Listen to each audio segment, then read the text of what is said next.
오늘 나눌 말씀은 마태복음 4장입니다. 1절에서 11절 말씀 우리 한 목소리로 크게 합독합니다.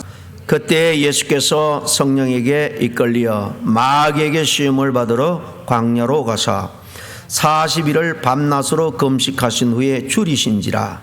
시험하는 자가 예수께 나와서 이르되 내가 만일 하나님의 아들이거든 명하여 이 돌들로 떡덩이가 되게 하라. 주께서 대답하여 이르시되 기록되었으되 사람이 떡으로만 살 것이 아니요 하나님의 입으로부터 나오는 모든 말씀으로 살 것이라 하였느니라 하시니, 마귀가 예수를 거룩한 성으로 데려다가 성전 꼭대기에 세우고 이르되 내가 만일 하나님의 아들이거든 뛰어내리라. 기록되었으되 그가 너를 위하여 그의 사자들을 명하시리니 그들이 손으로 너를 받들어 발이 돌에 부딪히지 않게 하리로다 하였느니라. 예수께서 이르시되 또 기록되었으되 주 너의 하나님을 시험하지 말라 하였느니라 하시니, 마귀가 또 그를 데리고 지극히 높은 산으로 가서 천하 만민 그 영광을 보여 만일 내게 엎드려 경배하면 이 모든 것을 내게 주리라. 이에 예수께서 말씀하시되 사단아 물러가라. 기록되었으되 주 너의 하나님께 경배하고 다만 그를 섬기라 하였느니라. 이에 마귀는 예수를 떠나고 천사들이 나와서 수종드니라. 아멘.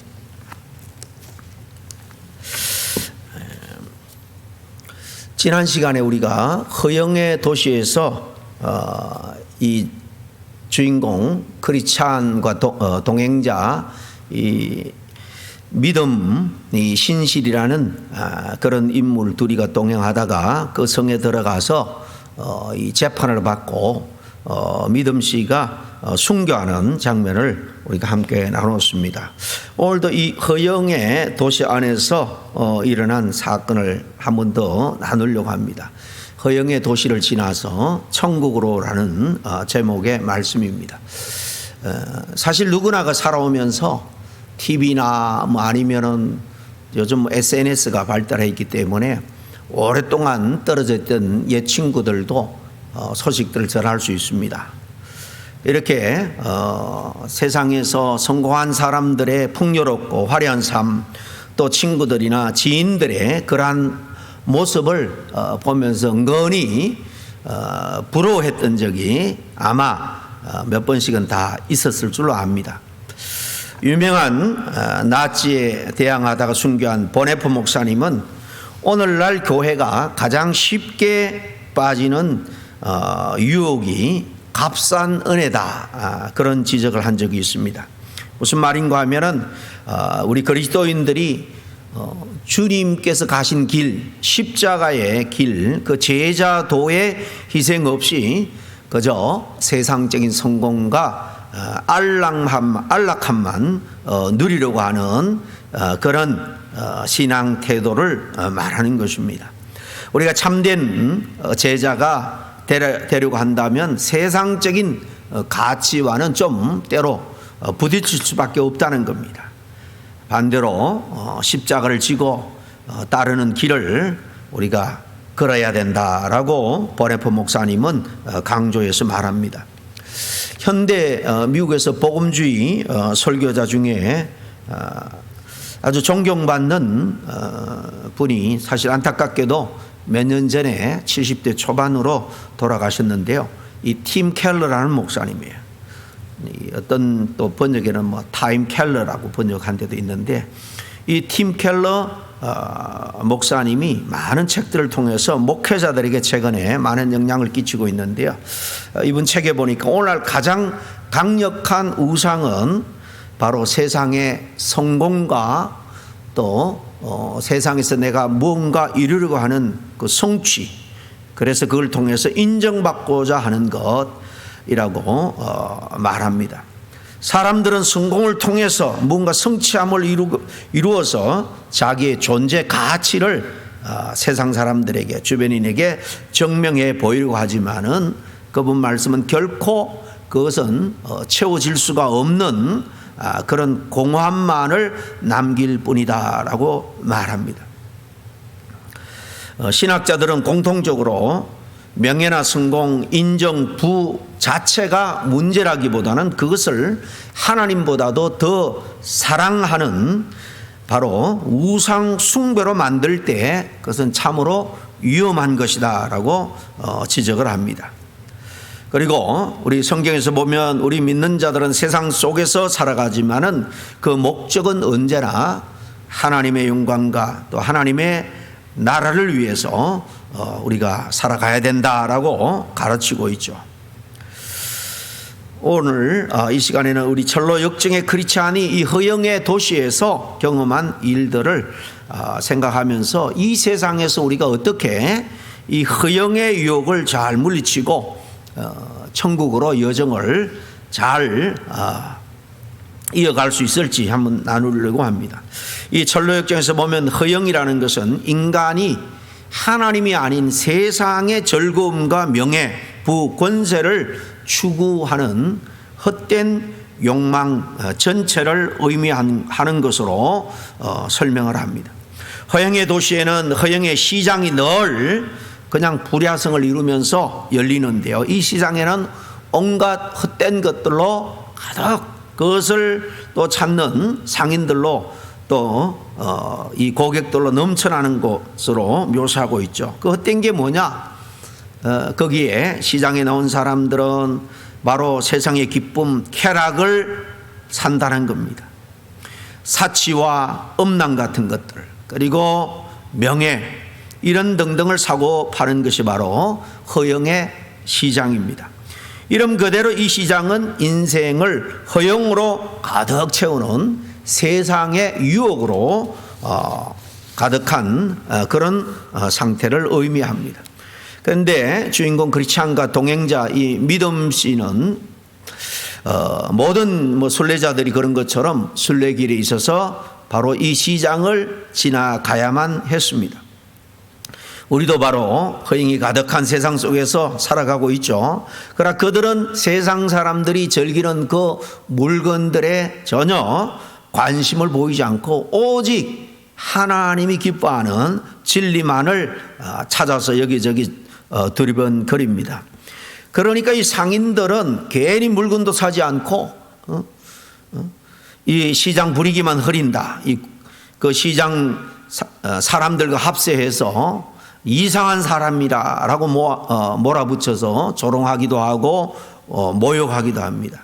더 나아가서 결국 이 믿음 씨를 거짓 정인들을 세워서 고발하는데 불공정 재판을 통해서 순교하게 되죠. 이 지난주 나눈 이야기인데요. 곧바로 순교한 믿음은 하나님의 품으로 올라갔다라고 하죠. 이는 세상의 유혹을 거절하고 끝까지 믿음을 지킨 자의 영광을 설명해 주려는 그런 모습입니다. 어쨌든 이 허영이라는 것은 자신을 드러내고 과신하려는 헛된 욕심으로 실속은 없으면서 결국 나중에 죽음 앞에 그건 실속이 없다라는 것을 그때 깨닫게 되죠. 이렇게 실속은 없으면서 살아가는 동안에는 굉장히 화려하고 남들로부터 내가 뭔가 성취했다, 성공했다, 인정을 받는 것처럼 보이는 그런 미혹에 끌려다니는 우리의 마음 태도, 이게 바로 허영심입니다. 그것은 결코 참된 가치가 아니기 때문에 결국은 인간에게 기쁨과 만족을 주지 못하는 참으로 공허한 것이다라는 겁니다. 그래서 예레미야 선지자는 우리 인간의 내면, 인간의 안에 들끓는 그 욕망을 예레미야 17장 9절에 만물보다 거짓되고 심히 부패한 것이 바로 사람의 마음이다 그렇게 말하죠.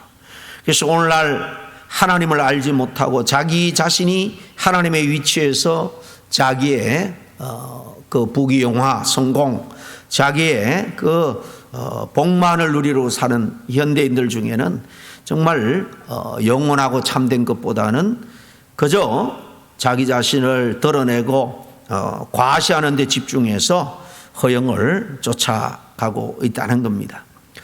예를 들면 요즘 젊은 사람들은 소셜미디어를 통해서 자기 자신들을 과시하기를 좋아합니다.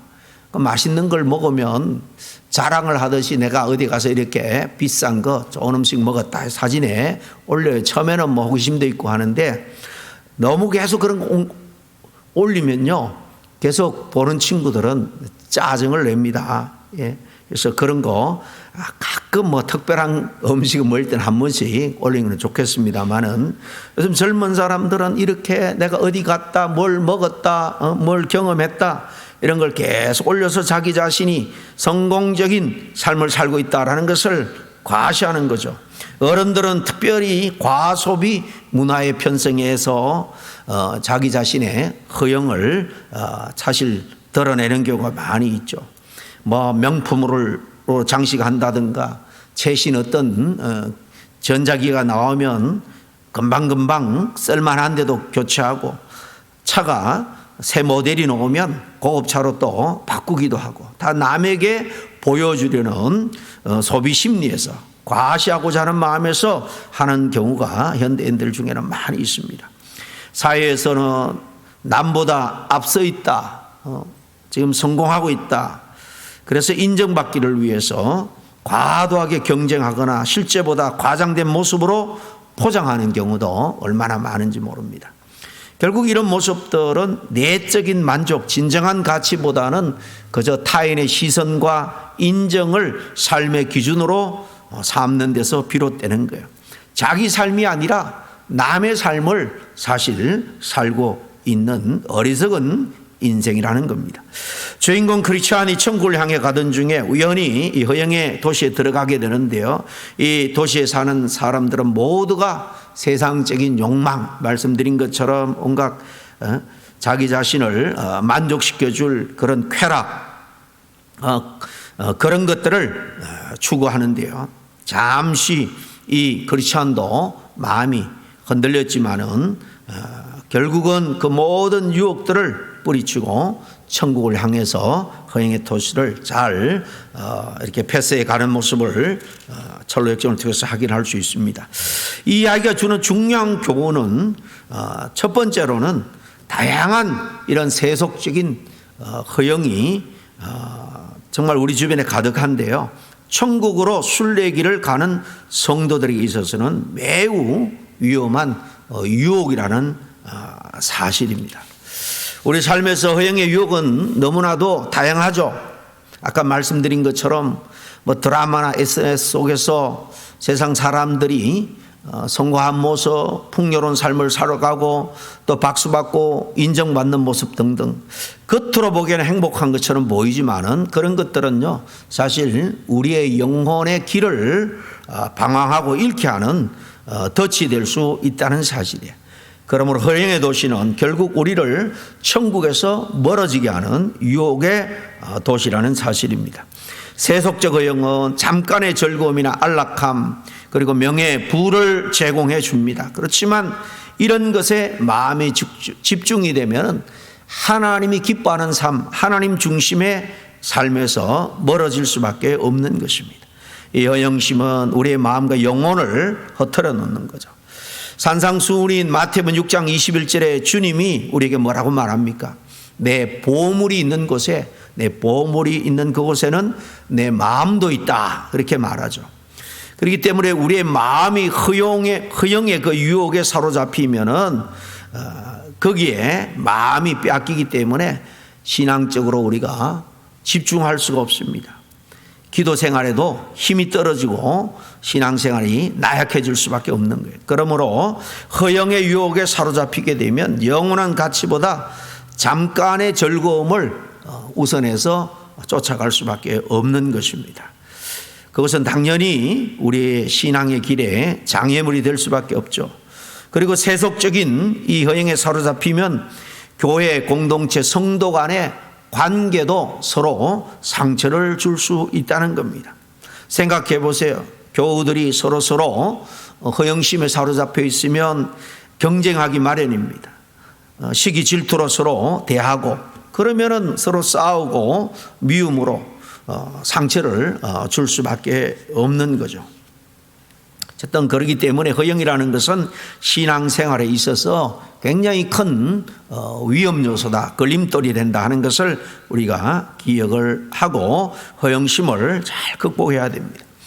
두 번째, 이 허영의 도시가 우리에게 주는 교훈은 허영의 유혹에 넘어지지 않기 위해서는 영적인 분별력을 늘 예민하게 갖추고 있어야 한다라는 것입니다. 이 주인공 크리스찬은 이 휘황찬란한 그 유혹의 도시에서 길을 잃지 않았습니다. 왜냐하면 그는 철저하게 전도자의 말씀, 하나님의 말씀이죠. 하나님의 말씀을 붙들고 철저하게 말씀에 의지하는 믿음이 있었기 때문입니다. 우리도 허영을 부추기는 세상의 그 찬란한 유혹 앞에서 흔들리지 않기 위해서는 우리 삶의 바른 가이드가 되는 말씀을 늘 우리 안에 풍성하게 채워야 됩니다. 기도함으로 주님의 인도함을 받아야 됩니다. 그리고 우리 혼자 영적으로 나태하기 쉬우니까 자꾸 예배로 모이고 또 바이블 스터디로 모이고 기도회로 모이고 믿음의 공동체 안에서 모여서 서로 영적인 선한 영향력을 주고 받아야 되는 것입니다. 그래서 늘 영적 분별력으로 좋아 보이는 길이 아닌 바른 길을 우리가 늘 선택해야 할 줄 알아야 된다라는 것입니다. 성경에는 영적 분별력으로 유혹을 이긴 위대한 인물들이 많이 나오죠. 오늘 읽은 말씀 속에 무엇보다도 우리 주님이 광야에서 마귀의 시험을 이겨낸 장면을 통해서 주님이 얼마나 영적으로 정말 정확한 판단력과 분별력을 가지고 있는 분인가 하는 것을 알 수가 있습니다. 오늘 읽은 말씀에 보니까 주님께서 공생애를 시작하기 전에 성령에 이끌려서 무려 40일간이나 광야에서 금식을 한 다음입니다. 주님이 줄인 것을 아시고 마귀가 다가가서 그 약점을 이용해서 3번이나 시험을 하죠. 첫째가 뭡니까? 배고픈 주님의 그 모습을 너무나 잘 알고 있기 때문에 돌을 가지고 하나님의 아들이면 떡을 만들어 봐라 유혹합니다. 40일간이나 굶었으니까 이 배고픔에 이 허기짐을 채우고자 하는 욕구가 얼마나 강했겠습니까? 이 육신의 욕구를 시험한 겁니다. 그리고 높은 성전에 데려가서 뛰어내리라. 네가 하나님의 아들이면 천사를 보내서 다치지 않게 할 것이 아니냐, 그렇게 유혹합니다. 하나님의 인도와 보호를 시험한 겁니다. 셋째는 자기의 절하면 만국을 보여주면서 이 모든 것에 그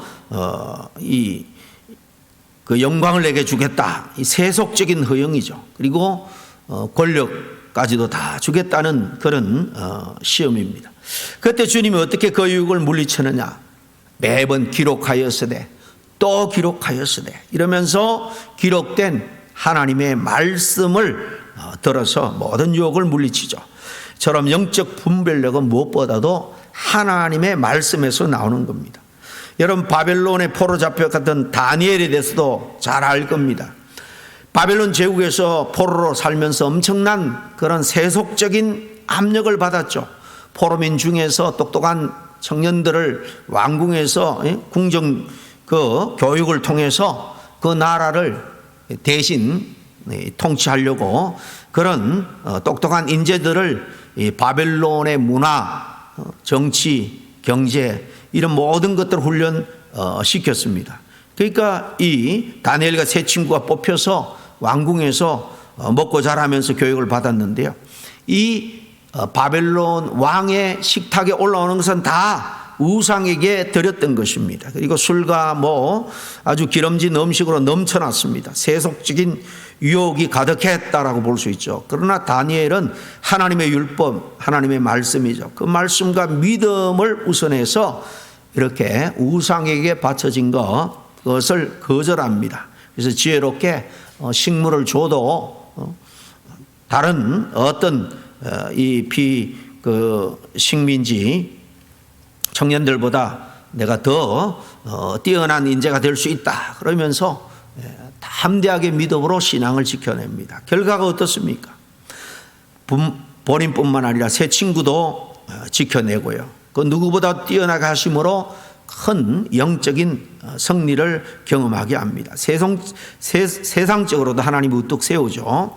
이 이야기는 주변 환경이 아무리 이렇게 세속적이어도 우리가 말씀과 기도로 잘 분별하면 승리할 수 있다라는 교훈을 우리에게 잘 보여줍니다. 마지막 이 허영의 도시가 주는 교훈 세 번째는, 이 허영이라는 것은 결코 참된 안전과 기쁨을 주지 못한다라는 사실입니다. 선로역정에서 이 허영의 도시는 처음 보면 너무나 화려하고 즐거워 보입니다. 사람들이 다 기뻐합니다. 다 눈부신 옷, 멋진 집, 정말 화려한 옷을 입은 사람들과 그렇게 즐거움 속에서 교제하는 것처럼 보입니다. 다 즐거움 속에 살아가는 사람처럼 보여요. 그러나 그 안에는 영혼을 혼미케 하고 천국으로 가는 길을 잃게 하는 그런 유혹과 위험이 가득하다라는 것입니다. 우리 삶도 마찬가지죠. 우리 주변에 남들이 부와 명예, 성공과 그런 쾌락 속에서, 화려함 속에서 행복한 삶을 살아가는 사람을 볼 때 시기 질투가 납니다. 그러나 사실 그 내면들을 다 들여다보면요, 겉으로 화려한 삶을 살아가는 만큼, 그만큼 더 비례해서 정신적으로는 공허한 삶, 정말 남과 비교해서 질투와 불안과 두려움 속에서 살아가는 경우가 너무나도 많다는 것을 우리가 꼭 기억해야 됩니다. 이 크리스천은 이 허영의 도시 앞에서 영적이고 바른 선택을 하게 되는데요, 바로 이 세상에서의 잠깐의 즐거움, 세상 사람들로부터 인정받고 박수받는 것, 그것은 우리가 앞으로 주님 안에서 영원히 누릴 그 안전과 기쁨에 비하면 아무것도 아니다라는 것을 알았기 때문입니다. 그래서 그런 그 모든 것을 다 뿌리치고 계속 천국을 향해서 좁은 길, 순례의 길을 걸어갑니다. 여러분, 창조주 하나님만이 우리 흔들리지 않는 안전이고 영원한 기쁨이 되심을 우리는 믿어야 됩니다. 이 믿음이 언제 그 능력을 발휘하느냐? 넓고 병들고 주님 앞에 가까이 갈 날이 가까이 올수록 주님 앞에 설 때에, 그때 이 우리의 믿음은 능력을 발휘할 겁니다.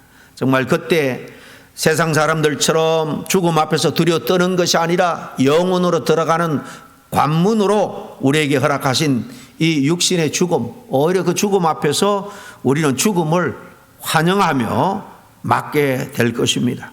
여러분, 참 신앙의 능력은 바로 그때에 나타나는 거예요. 물론 지금 여기서도 신앙으로 남들보다 어떤 환경과 상황, 어떤 유혹, 도전, 그 모든 것을 우리가 초월해서 살아갈 수 있지만 정말 신앙의 능력은 절대절명의 순간에 나타나는 것입니다. 제가 몇 번 간증했는 것 같지만요, 한 것 같은데 정말 대조되는 두 사람의 죽음을 제가 지금도 생생하게 기억합니다. 오랫동안 신앙생활을 하신 분, 그 부인은 권사님인데 교회에서 기도 대장이에요. 남편은 안수 집사님이에요. 그런데 암 투병을 한 1년 하다 돌아가셨는데 60대 후반에 그렇게 돌아가셨는데요. 그렇게 두려워하고 죽음 앞에서 내가 하나님을 위해서 교회 이것저것 이렇게 봉사를 했는데 이런 고통을 줄 수 있느냐, 하나님 그렇게 원망하시더라고요. 근데 마지막 죽는 순간까지 그렇게 두려워하고 믿음 없는 소리만 하고 돌아가셨어요. 참 안타까운 장례식을 치른 경험이 납니다. 그런데 교회 온 지도 불과 한 2, 3년밖에 안 됐습니다. 그분은 오히려 70이 넘어서 오신 분이에요. 교회 앞에 오래 꽃집을 한 분이에요. 교회에 무슨 경조사가 있으면 그 집에 꽃도 많이 오다도 하고 그랬지만은 교회는 잘 안 나왔어요. 그런데 그 아드님이 인테리어 이 전공자고 대학 교수면서 또 그 사업을 친구들하고 했어요.